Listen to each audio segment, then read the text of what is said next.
কক্সবাজার সদর হাসপাতালের বিশেষায়িত ইউনিট আইসিইউ, যেখানে 7 জন রোগী থাকলেও কর্তব্যরত চিকিৎসক রয়েছেন মাত্র একজন। তিনিও বিনা বেতনে 9 মাস ধরে কাজ করছেন। আমার সাথে মেডিকেল অফিসার যারা আছেন সবাই বিনা বেতনে কাজ করছেন। সেক্ষেত্রে ওনারা যদি জুন মাসের পর চলে যায়, আমরা কিন্তু হঠাৎ করে শাটডাউনের দিকে চলে যেতে পারি।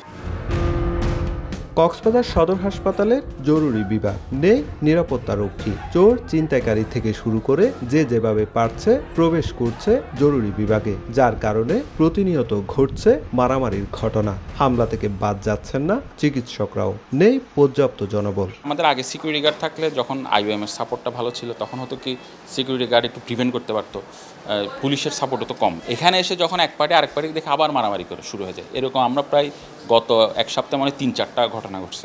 মূলত 2019 সালে রোহিঙ্গা সংকটে স্থানীয়দের জন্য বিশ্বব্যাংকের বরাদ্দ অর্থে কক্সবাজার জেলা সদর হাসপাতালে চালু করা হয়েছিল আইসিইউ, সিসিইউ, জরুরি প্রসূতি এবং শিশু সুরক্ষা সেবা কার্যক্রম। এতে সরকারিভাবে নিয়োগ করা জনবল ছাড়াও 176 জন চিকিৎসক ও কর্মচারীর পদায়ন করা হয়। এই প্রকল্পের মেয়াদ শেষ হয় 2024 সালের জুনে। পরে সরকারি প্রচেষ্টায় প্রকল্পের মেয়াদ 3 মাস বাড়িয়ে সেপ্টেম্বর পর্যন্ত বর্ধিত করে। কিন্তু গত 9 মাস ধরে বেতন পাচ্ছেন না এসব চিকিৎসক ও কর্মচারীরা, যাদের মধ্যে 94 জন চাকরি ছেড়ে গেলেও বিনা বেতনে এখনো কাজ করছেন 82 জন।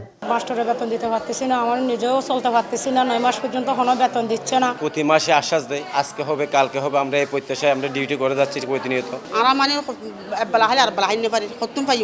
রোগীদের অভিযোগ এখানে মিলছে না কাঙ্ক্ষিত সেবা। আমি তো রোগী নিয়ে আসছি, কিন্তু ডাক্তারকে তো খুঁজে পাওয়া যাচ্ছে না জরুরি বিভাগে। খাবার পানি সব কিছু সমস্যা, থাকার জায়গায় পাচ্ছি না। লিফটের গুড়ার মধ্যে থাকতে থাকতে আজকে এখানে আসছি। লিফটে যেহেতু নষ্ট হয়ে গেছে, 2 দিন হয়েছে আজকে।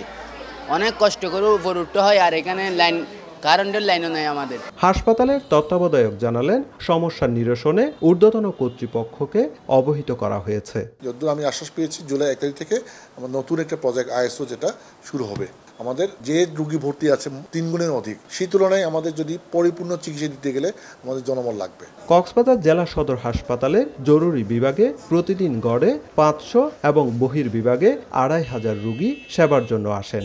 আর 250 শয্যার হাসপাতাল হলেও ভর্তি থাকে প্রায় 900 মতো রোগী। সুজাউদ্দিন রুবেল, সময় সংবাদ, কক্সবাজার।